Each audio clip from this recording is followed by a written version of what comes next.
Hey, what's up, everybody? Welcome into another episode of the Guilty as Charged podcast. I am your host. My name is Steven. Joining me, as always, are Tyler and Alex. Alex, we'll start with you today. How are you doing? Doing good. Very fun day yesterday watching everybody react to pro days and scripted throws by quarterbacks who have been trained to throw. Honestly, I love that Ryan Dyrud, we hmm had him on our podcast and stuff like that. And, I'm good friends with him. He pointed out the exact same throw that Drew Lock threw at his pro day.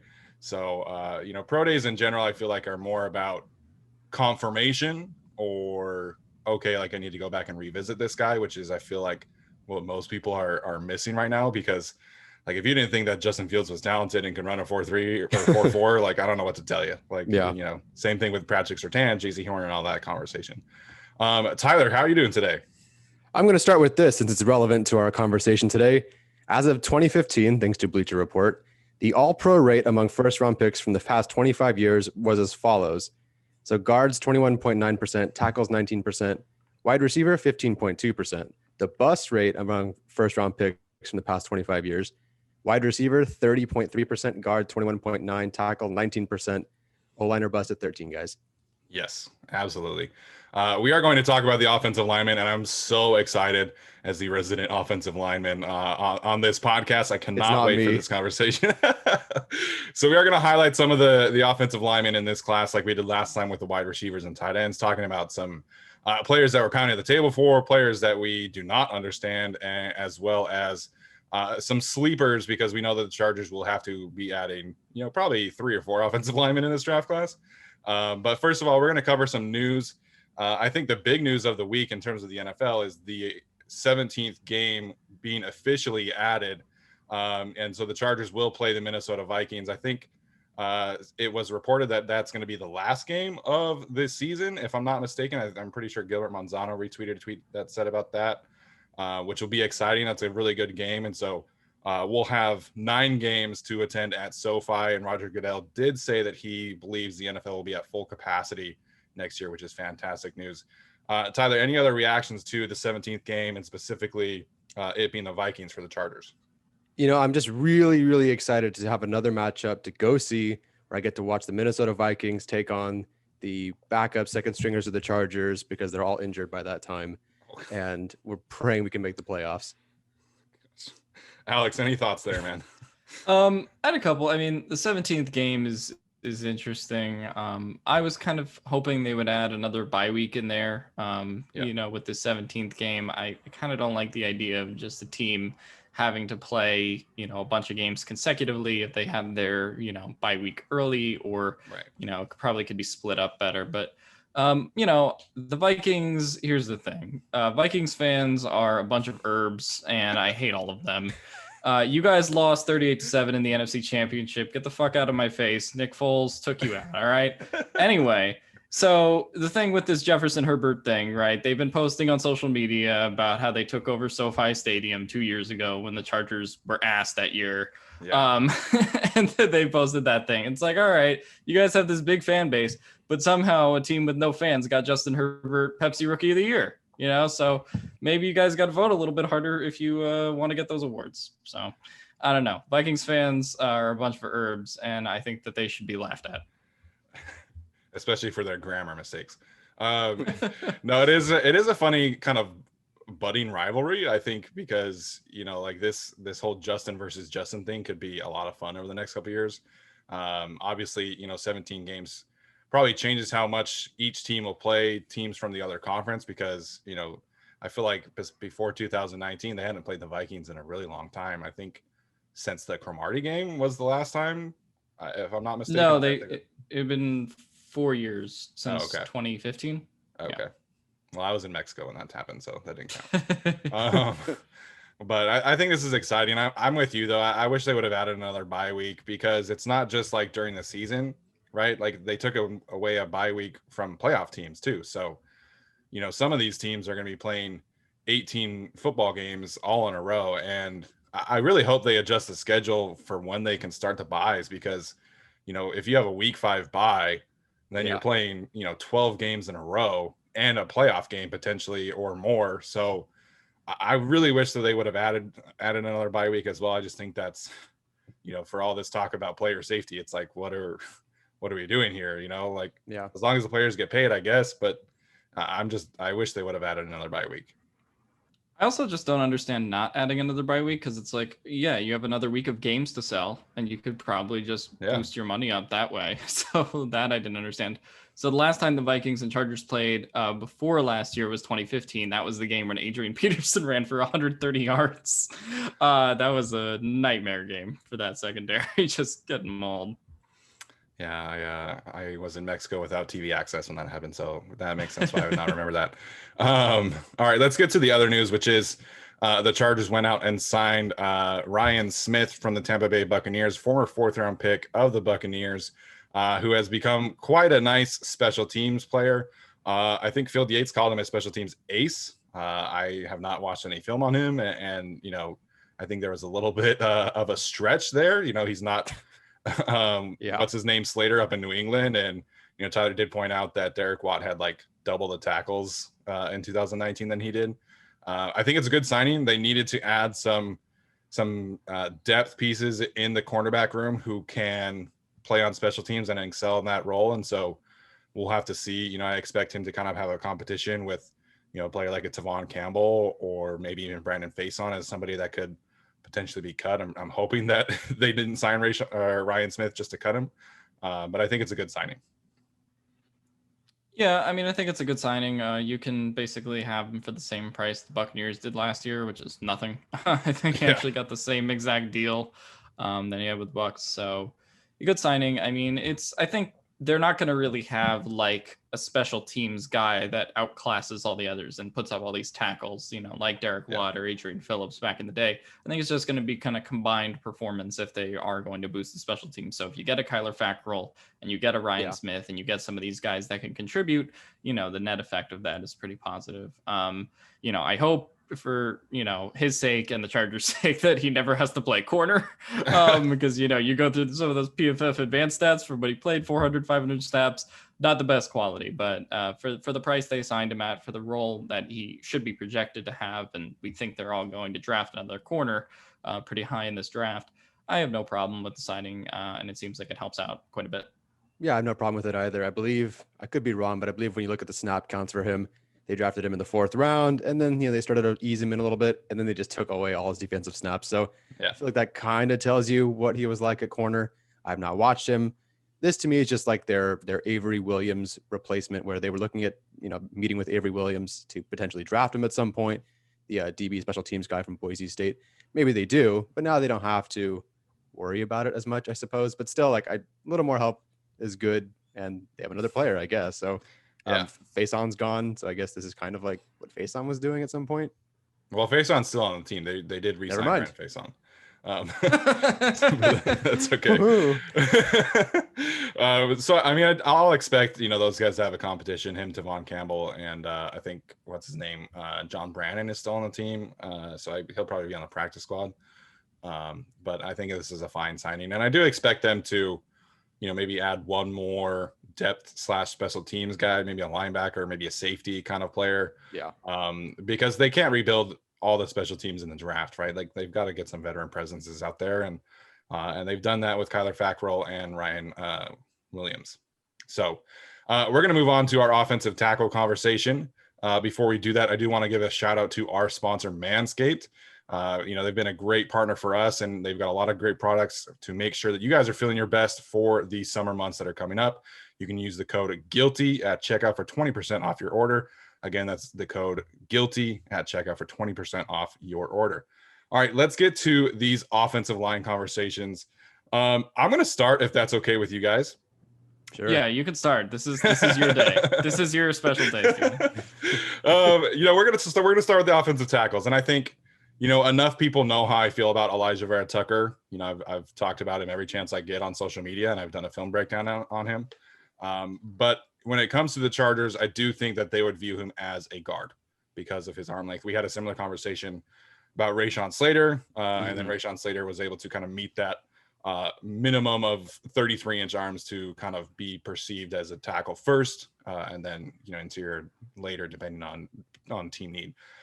So I do think that the Chargers would view Elijah Vera Tucker at guard, as much as that pains me to admit.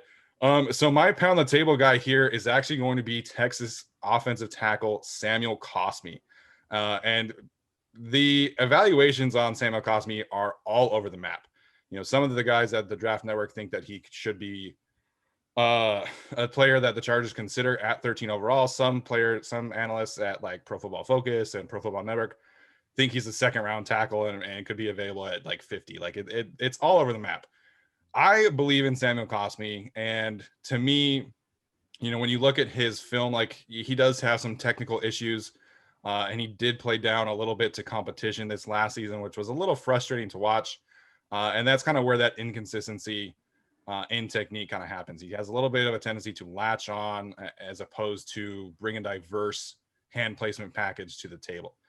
But when it comes to Samuel Cosmi, I think all of his inconsistencies and all of his technical errors are correctable. What you can't teach with Samuel Cosmi is a 6'7" frame and arguably the second best athlete in the class. I think when you're talking about athleticism for the offensive tackles, I think Penei Sewell is in a tier of his own, really in any kind of conversation about offensive tackles. But that's just me. And so I think Samuel Cosmi, I think he has the second highest upside of this class. I think Rashawn Slater is a fine player. I would take him over Samuel Cosmi. But, if we're projecting 5-6 years down the road and I have to choose between someone being a legitimate top 5 tackle, I'm probably going to take a bet on Samuel Cosmi just because of his physical upside. I think he tested in like the 98th percentile for offensive tackles. He's got great length, great size. I love the way that he plays football. He's got a really nice mean streak.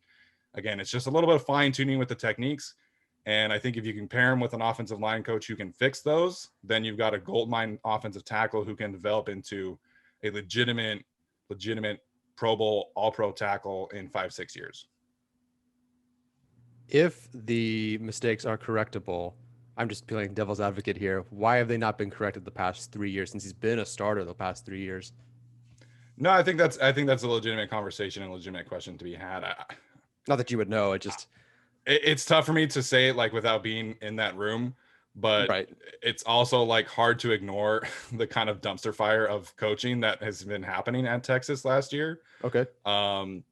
And there was always just this, well, are they going to fire him? Are they not going to fire him? Are they going to fire him? Are they not going to fire him? And so I think Texas was not a great situation for him to be in. He followed Tom Herman. He was originally committed to Houston, followed him to Texas. And so I'm not going to say like it was poor coaching. That's kind of what I assume. Mm-hmm. But, I think there are very few offensive line factories in college, right? Obviously you have like Notre Dame, Ohio State, Alabama, which, is for different reasons. And Texas has never really been that. So I think with some NFL coaching, he'll get in a good situation. And, if he does fall past certain situations, I would love to see him, if he falls past the Chargers, rather, I would love to see him go to Indianapolis. I think Indianapolis would be a fantastic situation for him. Getting to play next to Quentin Nelson will be a huge advantage for him. And they've got a really good, track record in the recent years of developing offensive line play. So I love Samuel Cosmi. I know some people are really low on him. If the Chargers took him at 13, if Rashawn Slater was off the board, then I would consider that. I'm not expecting him to come in and be like an instant starter, an instant impact guy. In terms of like being a positive starter. I would expect him to start on the Chargers, obviously, because I'm not starting Trey Pipkins. But, yeah. I think there will be a little bit of a grace period for Samuel Cosmi. And I look at somebody like Garrett Bowles, right? Garrett Bowles, very similar conversation, a little inconsistent with techniques, had a big struggle with penalties, as I know, as a former Utah guy. But you bet on the physical tools, and now Denver has a top 5 left tackle in the game because they were able to correct those mistakes. It took a couple of years, and it took a couple offensive line coaches to do it. But, now that pick looks like a home run. I think he's the second highest paid left tackle in the game. And so I think that kind of outcome for Samuel Cosmi is very possible. Cool. For my pound the table guy, I'm going to go with the guy you mentioned, Rashawn Slater. I probably wouldn't have said it a month ago because a month ago I didn't think he would be there at 13, but now I think there is a possibility that he's there at 13 because you did have this Niners trade, which they're going to take another quarterback. We think there might be 3 receivers probably in that top 12-ish if you count, Waddle, Chase, and Devonta Smith, plus Kyle Pitts, plus the cornerbacks, right? So I think there's a legitimate possibility that Sewell may be the only offensive lineman in that top 12. I think the Giants could be a threat to take him, and there are maybe Carolina. You mentioned I know today, Steven. But I think if he's there at 13, I might even consider trading up like 1 or 2 spots to take him if that's what it takes. I think he's really impressive as a tackle prospect. I view him as the second best in this class, and I don't have him that far behind Sewell. I know Daniel Jeremiah outright said he's better than Penei Sewell, which I think was a bold take, but I don't disagree with it necessarily. I mean, you do have that athleticism he has. He can stop Chase Young and a guy like that in his tracks.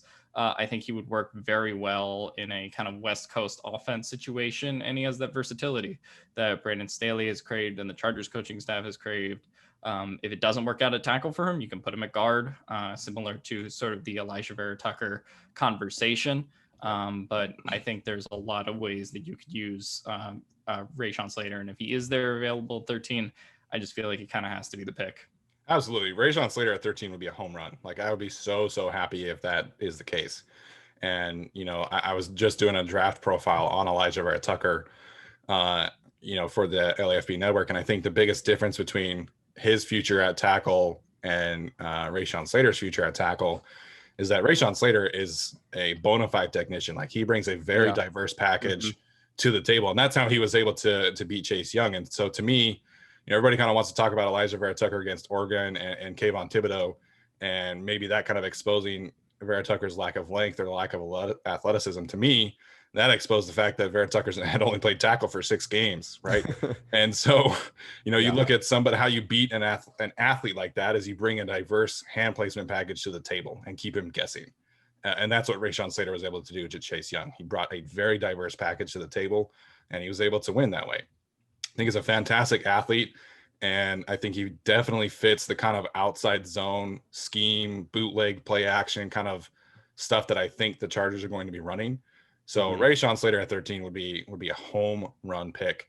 And we'll talk about, in our mock draft episode next time about kind of the scenarios that have to happen for him to be available. But I love Rashawn Slater as well. Yeah, for my guy, I had to think about this one because I like 8 or 9 tackles in this class. Granted, not at 13, but it's like, who'd you pound the table for? It's like, I don't know, anybody at different points. Like that guy at 13, that guy to trade up for, that guy to trade back for, that guy to trade from the second round for, like all of them at certain points. But I have to circle back around to, a guy who I've liked the entire process that we do need to obviously consider, and that's Christian Darrisaw, because I also think at the core of what the Chargers are doing with their offense, Branson, from some Shanahan scheme, whatever, I think that works for the outside zone blocking and play action passes. And I think Darrisaw can give the Chargers a really good chance to do that in that regard with the mobility and the physicality to make that work. But he's kind of the reverse Rashawn Slater, where as a pass protector, I definitely see those concerns, not as urgent as Slater, of course. But I think as Steven, as you pointed out before, as Jordan Reed has pointed out, he kind of plays at his own tempo. And I think if he's pushed to pick up at that pace at the next level, and he will be, I still think he has the physical tools to grow. And, he has grown. I mean, as a guy who had only one Power 5 offer coming out of high school, as a 3-star recruit, he's gotten better every single year, whether that be now allowing 0 sacks to 0 quarterback hits this past year, or, I know it's not the Bible for everyone, but, Pro Football Focus's grade has gone up every single year. And if Tevin Jenkins had his Osai game, then Christian Darrisaw had his Roche game where, Roche, a guy who has the bend and the speed and really did a number on Leatherwood at the Senior Bowl, was blanked against Darrisaw. So, he fits what the Chargers want to do. I think we've seen him play this year. He's actually a left tackle, and he's built with the frame that the Chargers would actually want a left tackle. He's only improved, and I think he will do so at the next level. Not the only concern. I hate that Pro Football Focus's comp for him is Eric Flowers, because that did not work. Oh, that is just completely inaccurate. I hate that comp. Yeah. Oh man. I've been asked about Darrisaw a lot, obviously, and so. I would be thrilled with the pick, right? Because it means that the Chargers are investing a premier draft pick in a premier position. And I think Christian Darrisaw is going to be a fine offensive tackle. He just wouldn't be my first choice, and that's okay. I still have a first-round grade on him. I would still be very happy with the pick.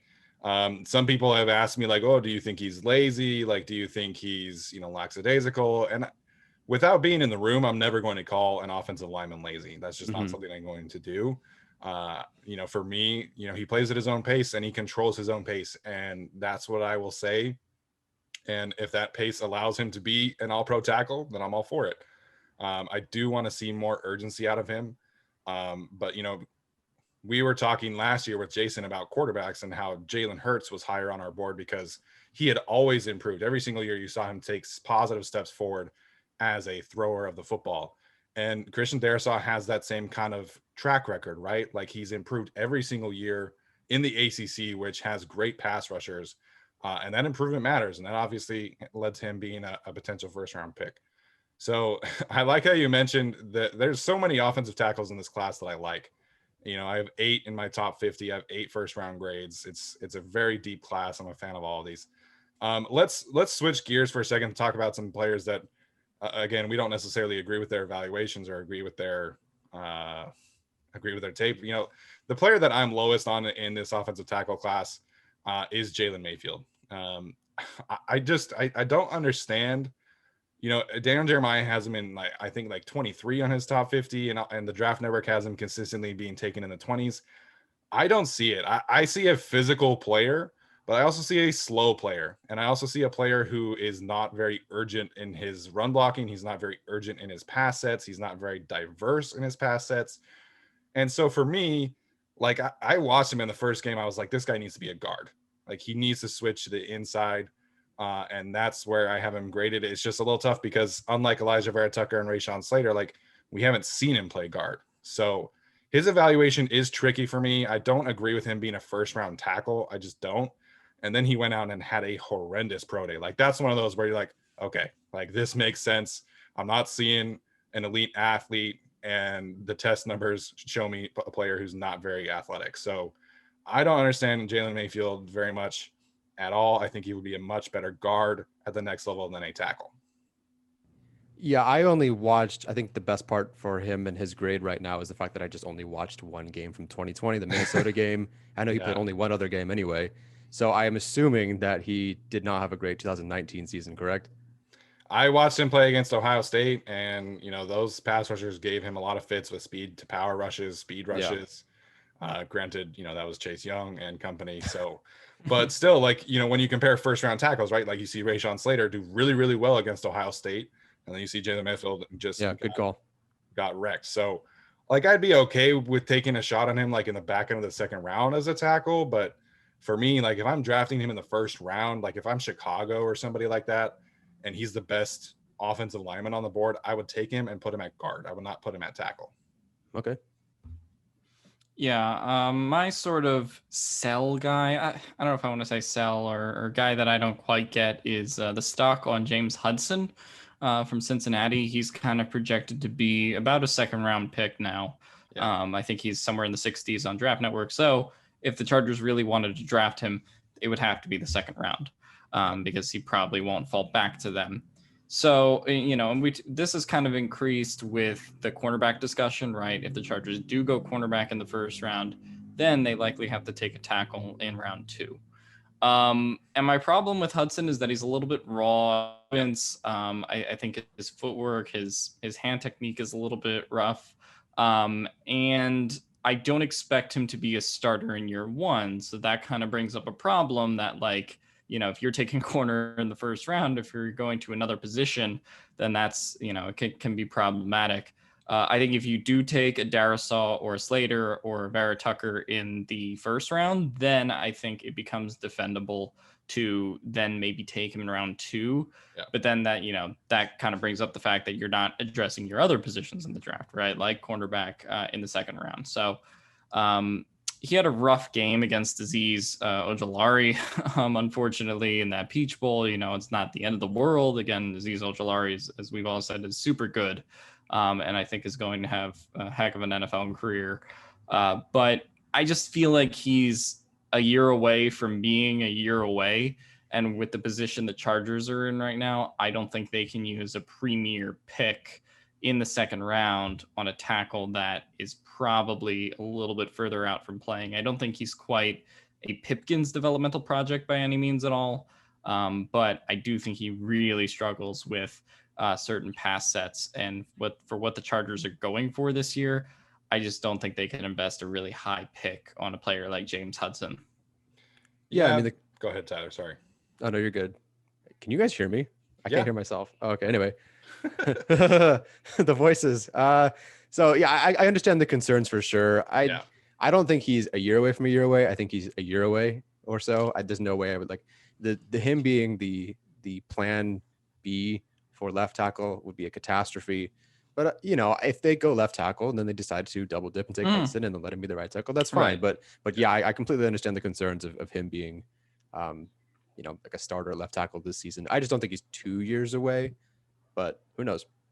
Yeah, I don't think he's 2 years away. And to be fair about the Peach Bowl, he only played like one quarter, and then he got ejected for that bullshit targeting penalty. So I'm a big fan of James Hudson. I think that he's got a lot of upside, but you are right. Like there is a lot of development that is needed there because he's only played offensive tackle for one season.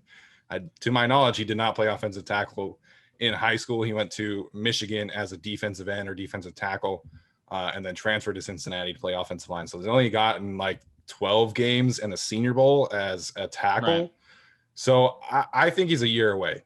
If the Chargers, in their situation, had the luxury of like not needing a cornerback or an edge rusher, and they could take Elijah Vera Tucker in the first round or Rashawn Slater in the first round and then get James Hudson in the second round, I think that would be acceptable. But, I would have an issue as much as I like him. Like you take a corner in the first round and you take James Hudson to be your day one left tackle.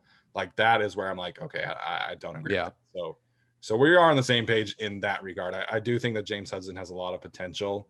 And we'll talk about that kind of scenario where they take a corner in round one and which offensive tackle they could target in the second round. But I do think that in that scenario, that's not very fair to James Hudson. They would probably have to go out and get an Alejandro Villanueva, as much as that, just does not vibe with me. But James Hudson should not be a day one offensive tackle. He should come in as a swing tackle, have a year to develop, and then be able to take over for someone in his second year. Mm-hmm. All right. So go ahead, Ed. Go ahead, Tyler. Sorry. Yeah, cool. So the guy I'm lower on again. Like I would take him at 47. I've kind of been low on the whole Alex Leatherwood train since I first watched him. That hasn't changed. But I mean, he was a guy that was considered like at 13. Then I was like, okay, maybe like mid first and maybe like late first. And he's kind of drifted back there. But there is still some first round buzz. I mean, he played for Alabama and won a national championship. He just tested incredibly well at his pro day. So. Yeah. But my issues with him are really just one, I think he actually could be a better guard. And two, I just think he's just too stiff, to truly mirror those creative rushers at the next level. We talked about Quincy Roche. He gave him a hard time. Looks like the speed was a little bit too much for him. I still like him in the second round. Like there are still things I like about him for sure. I just don't like him in that first round buzz that he's getting. I wouldn't even hate him at 47, but people are talking about him between the 20s and like early 30s. And I just think that's a bit rich. Yeah, I do think that there's a chance that he is on the board at 47. And if that's the pick, like, I'd be okay with that. It's frustrating, because we were just talking about Christian Darrisaw and how much he's improved. Alex Leatherwood had like a borderline first round, second round grade last year. And then he didn't improve that much this year, even though he somehow managed to convince people that he was the best offensive lineman in the country. And he won that Highlanders Award. I can't remember. He won the best offensive tackle award in college football, which Penei Sewell won in 2019. But I just didn't see much development. I saw somebody who, again, I'm not going to use the word lazy because I'm not in that room, but it just didn't feel like the regular season challenged him as much as you would have liked. I thought Azeez Ojulari gave him a lot of problems in that matchup, and you highlighted Quincy Roche. And if you're going to struggle against, some high level speed rushers every once in a while, like that's acceptable. Even Teron Armstead and Lane Johnson and those guys struggle every once in a while. But I just didn't feel like Alex Leatherwood was as tuned in as I would have hoped. You watch Landon Dickerson on that same line, and he is balls to the wall on every single play. And even Deontay Brown, like for all his deficiencies, tries hard. Alex Leatherwood, I just felt like I just wanted to see more. And especially, like I said last year, he had a borderline first round grade. I just was hoping for more.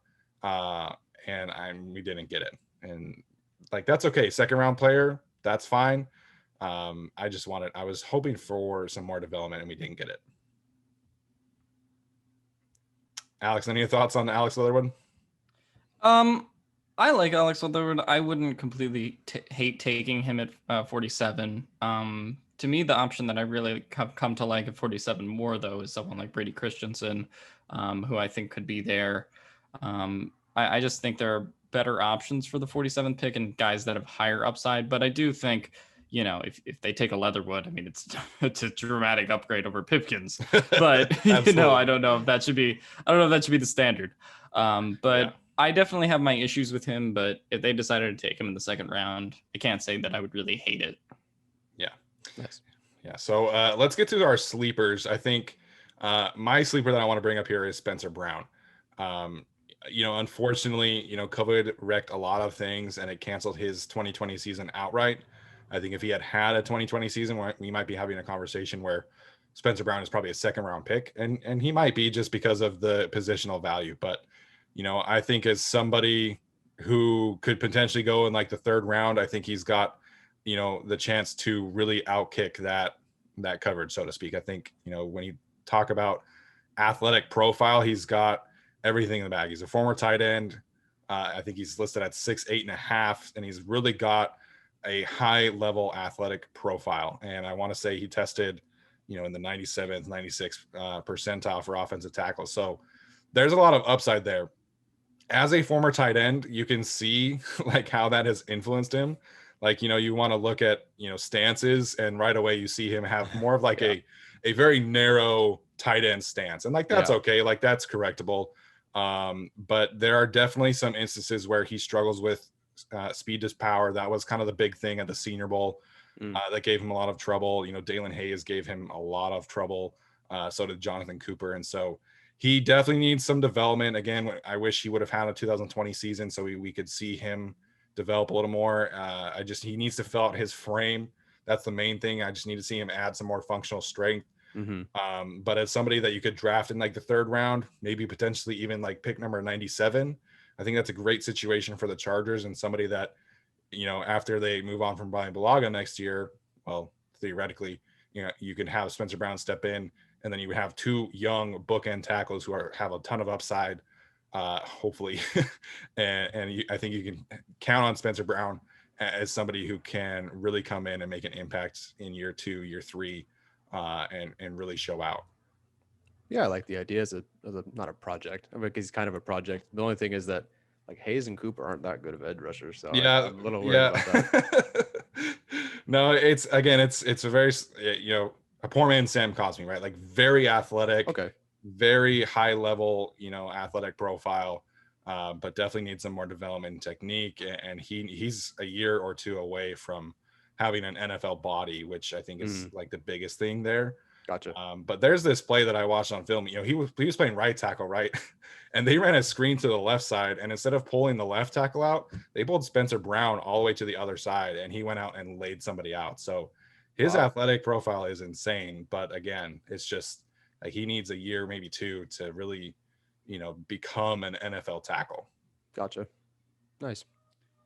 The guy that I sort of like as a potential sleeper is Adrian Ely from Oklahoma. He's someone that I think is going to go in the 5th or 6th round. So hopefully by this point, the Chargers have picked another tackle. Who knows with what they'll do in the end. Fire truck. Okay. Anyway, he has a really long kind of body. He is 6'6", 6'6.5". And he has really long arms too. I think he has like the 7th longest arms in this class. So it makes it like really hard to get around him as a pass rusher. I do think he's still raw, right? It's kind of the same thing I mentioned with James Hudson. Difference is you're taking James Hudson in the 2nd round versus taking Ely in the 5th or 6th. And so I think he's a developmental offensive tackle. So if you do take your Rashawn Slater or you take your Christian Darrisaw in the 1st round, I think he's a great guy that can kind of develop pretty well. I mean, really, it's kind of like what you were saying with Spencer Brown, right? A lot of it is growing into that body, right? Like you could probably put on 10, 15 pounds, right? And then, you could really see that athleticism and his profile really soar. So I think that's just kind of a increasing functional strength thing. And he's really good against sort of 2nd level defenders. And I think that it's really just going to be about how he improves in the run game a little bit, but I think he's a prospect that if you're on day 3 and the Chargers feel like they need more depth there, which they do, I think Adrian Ely is a good guy to get. Absolutely. I think Adrian Ely, Deontay Smith are very similar in that regard. Same with Jalen Moore from Western Michigan. Deontay Smith is from Eastern Carolina. So I think you have some options there, in the 5th, 6th round to potentially upgrade over, Trey Pipkins and Storm Norton. Tyler, who is your sleeper here? And then we'll move on to the interior offensive lineman. All right. So for my sleeper, I'm going to go with a guy who's projected to go like day 3, but could be off some boards entirely.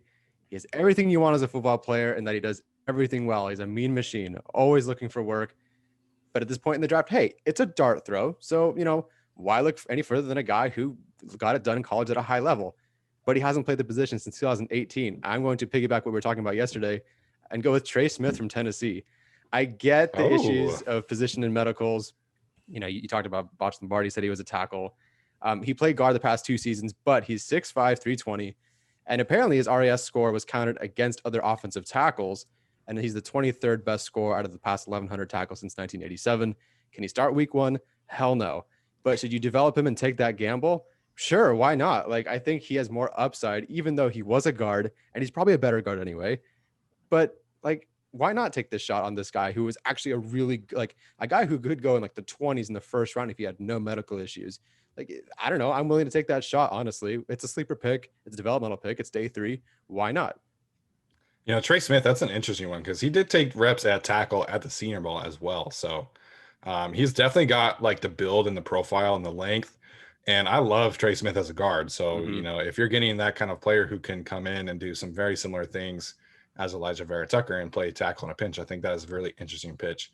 Before we move on to the interior, guys, I want to know where you guys stand on Walker Little, because I think he's a player who potentially could be like a 3rd round selection. I think some people, have been kind of banking on his talent because at the time, like of the last time he played, like he was considered as somebody who could potentially be a 1st round pick in the future. And he played 1 game in 2019 and not a single game in 2020. So where do you guys land on Walker Little, and like, where would you be okay with the Chargers taking him? I wouldn't mind the pick. It really is about where it is, because, I don't think Walker Little should be the first tackle they take off the board, because then you're kind of banking a lot on a guy who hasn't played in 2 years, right? Yeah. And has had the injuries he's had. I don't expect them to be long-term issues for him, but he's still going to need to obviously get back into the, season of playing more games and all that, right? He's going to go from not playing at all, opting out in 2020, to playing 17 games in a new NFL if the Chargers draft him in the 2nd round, or potentially as high as that.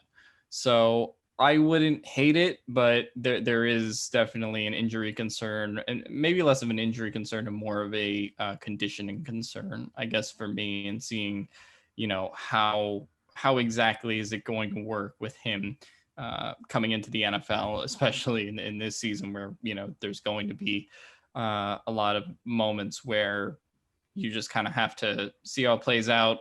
But I don't know. I like Walker Little, but I definitely think they need to take a tackle before him. Yeah, no, absolutely. Tyler? Yeah, same. Absolutely have to take a tackle before him. I like the idea of taking him, someone that can gamble on him and go for it, fine. But I wouldn't take him until the 2nd, 3rd round pick, just because I think that definitely not the 1st round pick. There are way too many other players that I would like more at the 2nd round pick. And I'd probably like a lot more players that are kind of more proven with that 1st, 3rd round pick. So if you want to take him with that 2nd comp or the 1st comp pick, fine. But otherwise, like, I wouldn't really take much earlier than that. Yeah, I think, talent wise, like he probably is worth the pick at 47, but it's just weighing the risk of like Alex was saying, he hasn't played football in 2 years pretty much. And so I think in a perfect world, if the Chargers had maybe kept, Casey Hayward and didn't need an edge rusher so bad, like then I can maybe understand it in the 2nd round. I think in the Chargers unique case, like I probably wouldn't take him until the 3rd round. 77 would be the earliest I would take him for the Chargers. That being said, a team like the Colts who, could take that kind of chance because they have a player like Sam Tevy, as much as, people don't like Sam Tevy, like they have a 1-year placeholder and they could take a shot on a guy like Walker Little, who, like I said, he was the Pac-12 offensive lineman in the year as a freshman and was a 5-star recruit and played some really great football for Stanford. It's a little too risky for my taste for the Chargers in the second round, especially if you're looking at, an Alex Leatherwood who's played high-level football recently, Brady Christensen, even James Hudson. Like, I think Walker Little's a little too risky for pick 47, but I did want to have that conversation because a lot of people have been asking me about him. So let's move on to the interior offensive lineman. So before we get to that point, I don't really have a player that I don't necessarily agree with. I think this interior offensive lineman, you're looking at second, third round picks most of the time.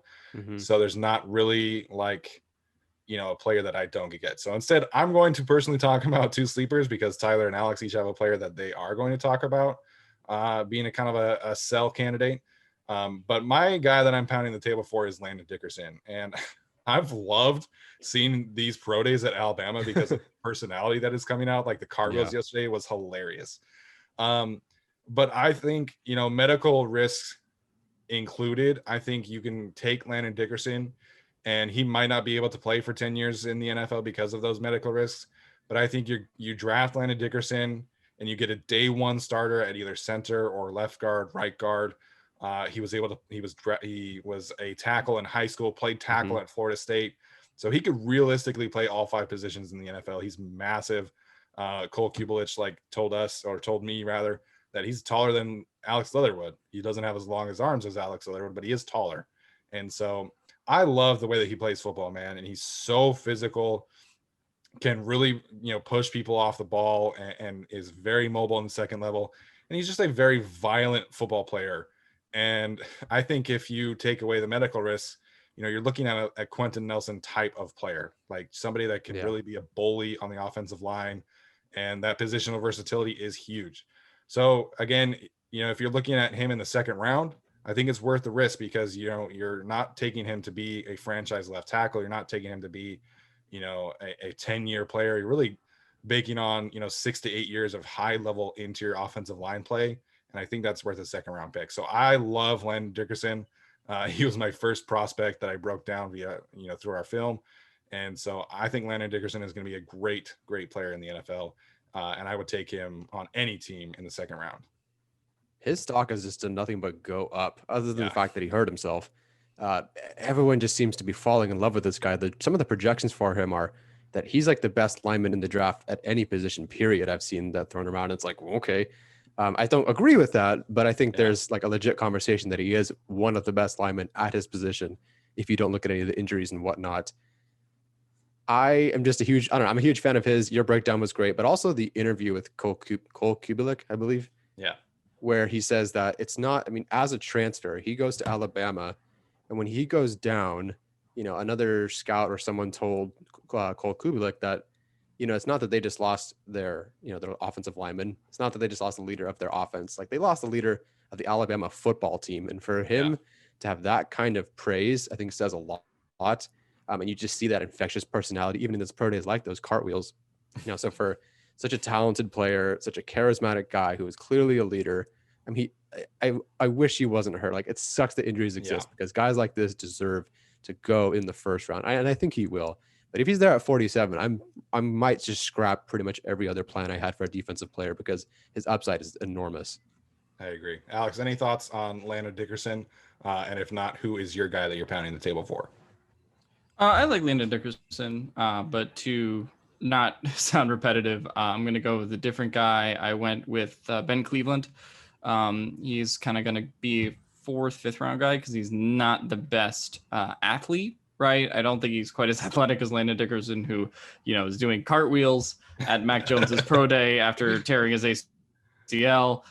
That's not quite Ben Cleveland, but I do think he can develop into a really good starter, and the Chargers have kind of positioned themselves to take someone who's a bit of a developmental guard because you do have Filer and you do have Lindsley now, and you have Ibushi. So you can have someone who doesn't need to start from the jump, I think, in terms of a guard now in the draft, with what they did in free agency, at least. He's not the best athlete, like I said, but he does have really good technique. And that's something that just kind of shows up on film all the time with him. And I think he's a really good finisher in particular. He knows how to kind of just finish off a play, finish off a rep. And I think that's a really important skill. I don't I don't know if he's going to develop to be more athletic, but I think he is kind of going to come into the NFL and play. It can play into variable schemes, whether it's kind of West Coast offense or a power running scheme. I think he can develop into a pretty good starter. I also like Landon Dickerson a lot, but for the capital that you would have to spend on Ben Cleveland, he may be the better investment. Obviously just because you're spending less on him. But yeah, Landon Dickerson, if he's in the second round, kind of a sign me up if he's there at pick 47. Yeah, the human body is hilarious, right? Because Deontay Brown and Ben Cleveland weigh the exact same. And wow. They could not be more different as their physical profiles, man. So I like Ben Cleveland a lot. And if you're in the 4th, 5th round and you're getting Cleveland, I think that's a great pick. I think, when you're coming back around to that first pick on day 3, like I always see, Ben Cleveland and Aaron Banks. And I think both of those players would make a lot of sense. Tyler, who is your pound the table player for the interior offensive line? We already talked about him a little bit. It's Elijah Vera Tucker. I just think he's a freaking perfect Chargers left guard. He'd be a pretty good tackle too, but he's just a freaking perfect left guard for them. I think he's the best second level blocker of the entire interior offensive line class. But unlike someone later in the draft, as you get to these 3rd, 4th, 5th round guys, who is either like nimble but not strong at all, or just an anchor but not nimble at all, like a Deontay Brown, Vera Tucker is also nimble and has the strength to get it done. Yeah. So I like him more as a guard. I'm not knocking as a tackle by saying that. I just love him as a guard. I love Elijah Vera Tucker, man. And I will talk about Elijah Vera Tucker any chance I get. To me, outside of Sewell and Slater, I think Vera Tucker is the safest offensive lineman. Mm-hmm. So I think, maybe a little bit, the Chargers probably don't view him as a tackle. But I think if you take Elijah Vera Tucker, you have the flexibility to then take, a second round shot on another tackle. You can double dip. You can take a James Hudson, let Elijah Vera Tucker start at left tackle for his rookie season, and then James Hudson can kind of take over in year 2, and you can move Elijah Vera Tucker inside. And so I've kind of made this comparison a few times to Elgton Jenkins from the Packers, somebody who can play center, guard, tackle, mm-hmm. and start at guard and be a really high-level player, and then in a pinch, if you need to, can move to center or guard or tackle. And so I love Elijah Vera Tucker, man. And even if he's not a tackle for the Chargers, I think it'd be a great pick at 13 just because of how high of a floor he has. So like I said, I don't have a player that I'm don't agree with. So I'm going to move this right to you guys. Alex, who is a player that you just kind of, you're selling as much as you can in terms of interior offensive linemen? You mentioned him before, but it's the weight concern for me with Deontay Brown. Yeah. Not to call him fat because I need to lose weight myself, but I do think there is something to his game where he's just kind of not going to be built for a good pass blocking scheme in the NFL. Like, if some team like Detroit nabs him, and they've been all about with Anthony Lynn and the guy who wants to bite kneecaps off. I can't remember his name. They all have been Dan Campbell. They've been all about they want to establish the running game and do all that. I don't hate him as potentially a developmental pick for that team, but I think he just doesn't have super good technique, and I think.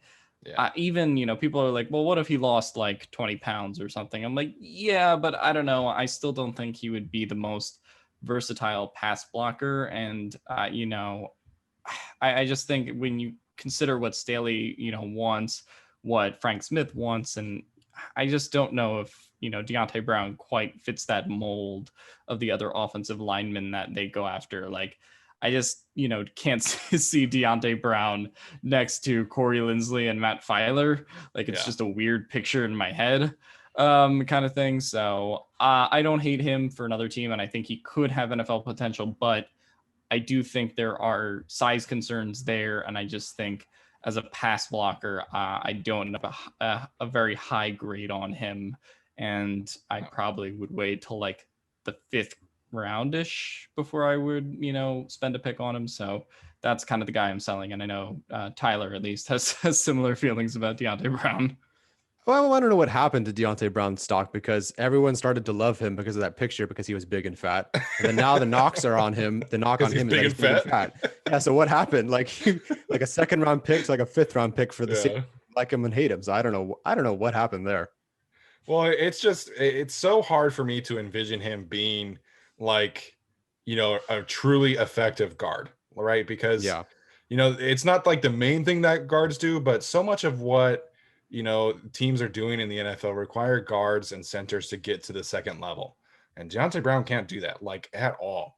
And, it was the Senior Bowl and I get that, but they called a screenplay for his team and he tried to get out to the corner and he just couldn't. And like you literally see this running back catch the ball, look at Deontay Brown, and then he's just like, you could just like picture him like being like, oh shit, like I have no chance of getting this blocker in front of me. Like I just got to go make things happen.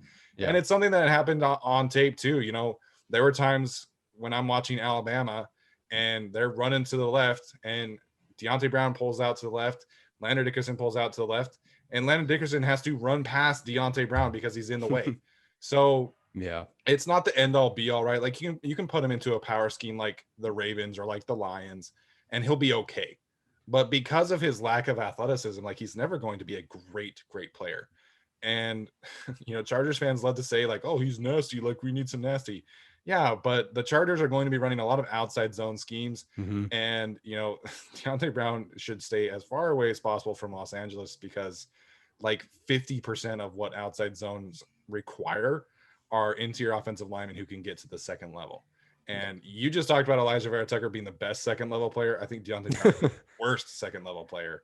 Yeah. So I'm not interested in him. And really, like, even in like the fifth round, I think I probably wouldn't take him until the sixth or seventh, to be honest, unless I knew like he was playing at 310. Like, you got to lose 40 pounds for me to like be in on Deontay Brown. But then there's the conversation of like, well, does that sap his strength? Like, are you taking away his power, which is his best attribute? So I'm just not in on Deontay Brown. And I hate to turn this into like a Deontay Brown tirade, but I think it needs to be addressed because so many people think that the Chargers should take him. And I couldn't disagree more. Yeah, I think if we had not told each other who we were taking, we would have probably all taken Deontay Brown. Because I knew who we were taking anyway, I went with Quinn Miners. It's like Darden, it's like Leatherwood, where it's not that I don't like them. I just I'm for him, I'm terrified of his meteoric rise where he's getting some like early second round talk. Look at the Senior Bowl, he probably had the best Senior Bowl practice of days of anyone there, but I can't overlook the fact that he's just kind of an average athlete. And then, the lunging and the overextending to make blocks that kind of works at, Wisconsin, Whitewater, whatever the hell is, it makes for great highlights, but you're going to need a little bit more refinement to, be considered a second round kind of guy for me. So, and then we have to talk about the fact that the competition level was low. So, I think he's a good fit in the third. I'm just worried about him at like 47. Yeah. Daniel Jeremiah put him in his top 50 recently, which I'm just like, I liked his Senior Bowl performance, man. And I think he's a fun player. Like having an offensive lineman wear a crop top to practice, like that's cool. That's funny. He's got a good personality, but second round, like there are Rams fans. Obviously, I work with LAFB and obviously they cover the Rams and there are Rams people who like want them to take Quinn Miners at 57. And I just can't get there. Like, you're talking about risk here as well. And it's not the second round, or it is the second round rather, but you're not taking him in the first round, but the Rams would be taking him with their first pick of the draft. And so to me, I just like, I can't get there. And he didn't have a 2020 season. Yeah, he played really well the Senior Bowl and he trained with Duke Manyweather, which is important for a lot of people these days. But I just can't get there for a second round evaluation on Quinn Miners. I mean, Quinn Miners is kind of the star of the Senior Bowl and all that. And, it's kind of my phrase. He seems like a nice guy, but I'm not going to take him too high. My sleeper guy that I like a lot is Sedarius Hutcherson from South Carolina. He has 4 years of starting tackle experience, which I think is just obviously really good. You see very few draft players that actually have that. And he's kind of has a lot of versatility too. He's played left guard, he's played right guard, he's played left tackle too. And we just talked about kind of versatility on the offensive line, how they haven't told Matt Filer, what spot he's going to play. And they really haven't told that to Ibushi either. So, the ability to just be put potentially anywhere on the offensive line, not going to be year one, because I think he's ultimately a developmental guy because he's just kind of a sufficient athlete, which is why he's a sleeper. I think Draft Network has him around 180 or so. So, you're looking at him probably late 5th, early 6th round, I think is probably where you're taking him. I think he definitely needs to sort of get, a little bit more refined in the run game. But to me, I think he has it in the NFL, which is just being versatility, being able to pull. And he has a really good anchor as well. So if you're going to take a guy, I think in the 6th round, for me, it's Sedarius Hutcherson out of South Carolina. Yeah, and that same kind of mold for me is Robert Hainsey, who will check a lot of boxes for what the Chargers are looking for because he played at Notre Dame, because he plays offensive tackle, and he can be a very versatile piece as well. So I think he's probably a guard in the NFL, which is what he primarily did at the Senior Bowl. I don't think I haven't seen his measurements today. They just had their pro day this morning. But I do think he's probably a guard. And then he went down to the Senior Bowl and played some center as well. And so you're looking at a 4th, 5th round pick who can really being a swing offensive lineman. It's probably not a starter for you, but somebody that can come in and play all 5 positions is very, very valuable for a team like the Chargers who need that kind of depth. And, I look at him a very similar kind of athletic profile as like a Cole Toner, a little bit taller, not super long arms, but can play multiple positions along the offensive line. And we all know how Tom Telesco loves his Notre Dame players. Robert Hainsey was the captain of the offensive line and was credited as being, the Landon Dickerson type of like the best leader up front. So I think Robert Hainsey checks a lot of boxes for what the Chargers are looking for and what the Chargers need. Yeah, so for Sedarius Hutcherson, I wrote, wow, this dude is awful versus speed. And so, yeah, he'll definitely make a better guard. He is a good anchor for sure. But like I said, some of those guys that have the, the anchor, but not quite the nimbleness. Yeah, it'll be fine at guard. I get that. I'm really bummed that I did not get on the Hainsey thing sooner. I did not. I mean, I was just watching him as a tackle. I'm like, okay, whatever. And then you mentioned him as an interior offensive line guy that you were talking about. I'm like, oh, why? And then I looked at the Senior Bowl stuff and how quick he is as both a guard and as a center. And there's something there for sure. Absolutely. He becomes so, it's like he moves inside and it's just everything's natural for him there. And I think, that's a pretty good call. Where is he projected to go again? Right now, I see him mostly in like the 4th round because, like you mentioned, he is quick, but he's not like perceived as athletic. And again, I haven't seen his pro day numbers yet today, but I think he's got definitely a skill set where I'm interested in as an interior offensive lineman and somebody who could play tackle in a pinch. They already have Matt Filer. I think that's, a very similar kind of evaluation, right? Somebody who can play guard and tackle and do both at a solid level, which is what, frankly, the Chargers need. They don't need, these depth pieces to have like the highest ceiling.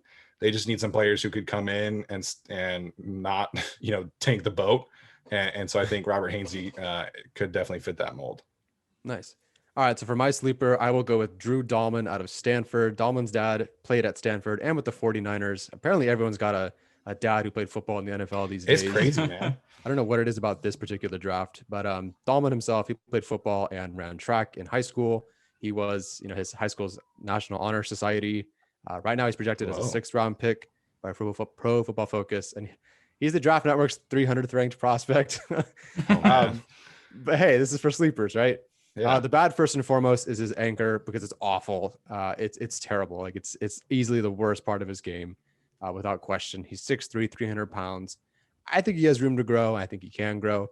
But honestly, that's kind of like the end of the list for me. I think every time I watch, a guy along the interior offensive line, whether it's like Deontay Brown or Banks, just kind of fits in that gap, power scheme or whatever. And just kind of, I'm not really interested in those guys because they're boring to watch. So finally getting someone like Tallman, who's so light on his feet and so nimble, was just really refreshing. Banks and Brown are kind of your big plugs, but they're just always going to be limited to being that. And I see more potential with Tallman, who, hey, like Darrisaw, for example, his Pro Football Focus grade has increased, from 60 to 74 to 86. Allowed just 2 QB hits and 0 sacks in 3 seasons. He's a smart player, a quick learner. Obviously, he went to Stanford and he was in his honor society and all that. He's got some NFL blood. And you made it to Stanford. That's not too bad. So put a little bit of strength on him, put a little bit of weight on him, and I think he has potential. The final caveat for me, and this is why I even, thought to look at him to begin with, is Ben Fennell likened his type to like a Nick Hardwick, and that kind of worked out. I saw that the other day and I was like, okay, like I can get behind that. I think that's a really good comparison for him. Yeah. And obviously, Nick Hardwick is one of my favorite players on the Chargers in their franchise history. So I would be all about that. So the last one here, I'm going to break. I'm going to take my Utah goggles off for a second. I know this is a crazy event. So I'm going to talk about Tristan Hodge here for a second, who played offensive line for the University of Brigham Young. And not the biggest fan of them, if you cannot tell by this the tone of my voice. But he did transfer there from Notre Dame, and he is Merrill Hodges' son, who played in the NFL as well. So more NFL bloodlines, except Merrill Hodge was, I think, a fullback. So we're going from fullback to the offensive line in the same family. But I look at Tristan Hodge in a very similar way that you were just talking about. Dahlman from Stanford, very mobile, very nimble on his feet, has a really high level of balance. Again, the competition level for BYU this past season wasn't great, but I just spent a little bit talking about like the ability to get to the second level. And I think that's what Tristan Hodge brings as somebody who can get out there and make some high level blocks. Not the strongest player in the world, but I think if you put him in the right scheme, I think he can be a high level player, and that definitely fits as a zone blocker. And my favorite thing about Tristan Hodge, he was granted it was Idaho, but he was the Idaho Player of the Year as a center for 2 years in a row. Like, that's a big selling point. Like, I know it's Idaho, but you know how hard it is to be a Player of the Year in high school twice, let alone as an offensive lineman and let alone as a center. So I'm a big fan of Tristan Hodge. I attended his pro day media conference. He's got a great personality. He had a Superman headband. So I'm a big fan of Tristan Hodge. And I think in the 6th, 7th round, I think you could take him as a potential developmental center, as a potential guard. And I would be a big fan of that pick as well. So that is my sleeper. That's probably the only time I will ever talk so highly about a BYU prospect. So I hope you all enjoyed that. Yeah, I don't think they even call it the University of Brigham Young at the graduation. So I can tell that you hated them just for mentioning that. Go brush your teeth or gargle some mouthwash, whatever you gotta do, man. I get it. Yeah. So yeah, and also let's give a shout out to Scoops Hagland here for a minute, who's been doing these media day press conferences you just mentioned, and people are crediting him with confirming meeting with the Chargers and Rams on Twitter. Shout out to Steven doing that. Thank you. I appreciate that. And shout out to Ryan Dybert for getting me access to those pro days. All right, guys, any other thoughts on some offensive linemen before we wrap up today? I think this is probably, if we did like a pie chart of the minutes spoken on this podcast, Steven has definitely done the most. So, credit to Steven for his work on offensive line. Thanks, man. I really appreciate that. I love offensive line play, and it's definitely my thing. Offensive and defensive line are definitely the prospects that I have the most notes on. It's just kind of what I'm familiar with. And so, got to stick to what you know. So, Tyler, any other thoughts before we wrap up today? Thank you for listening to my rambling. They tried me at DN once in 8th grade, and that didn't work. So at 5'3", 95 pounds. So, I wonder why, man. They tried, though. Credit for trying. Yeah, exactly. Outside the box thinking. Yeah, so thanks for listening to my rambling, because I don't know jack shit about any of this. So yeah. No, this was a lot of fun for me, and I could talk about offensive linemen all day, which I basically have this morning. But we've got a fun few episodes ahead. We're gonna do our running backs feature. We're not gonna spend a whole lot of time on it, just frankly because it's the running back position. And then we're gonna do our mock draft 2.0 or 3.0, I think it is. Yeah. Next time, and then after that, we'll dive into the defensive prospects. And my favorite thing about today is that by the time you are listening to this, we will be 1 month away from the NFL draft, which is just super exciting. Cannot wait to see how the next month pans out for the league. So that'll do it for us, guys. Thanks for tuning in. Make sure and let us know what you thought. I know this offensive line is a huge need for the Chargers. So if you've got someone that you're pounding the table for, someone that you think is a legitimate sleeper that we didn't mention, or if you got some thoughts on the players that we did mention, please let us know in the comments. And as always, all ratings and reviews are appreciated. Make sure and subscribe to our YouTube channel as well. And we will see you next time.